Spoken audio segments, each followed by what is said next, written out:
కింగ్డమ్లో ఒక కింగ్ ఉంటాడు.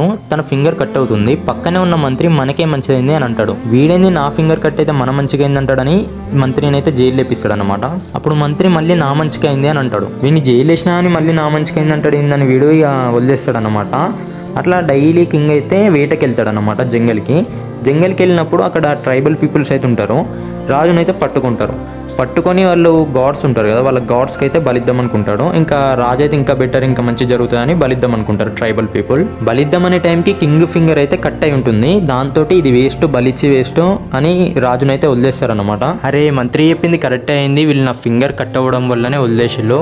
కానీ నేను మంత్రిని జైలు వేసినందుకు మంత్రి మన మంచికి అని ఎందుకు అన్నాడు. నేనైతే మంత్రిని అడిగి చూస్తానైతే మంత్రిని అడుగుతాడు అనమాట. అప్పుడు మంత్రి, రాజుగారు రోజు నేను కూడా మీతోటే కదా వేటకు వచ్చేది, వీళ్ళు నిన్ను వదిలేశారంటే చంపేది నన్నే, మీరు నన్ను జైలు వేయడం వల్ల నాకు కూడా మంచిదైంది అని అయితే అంటాడనమాట.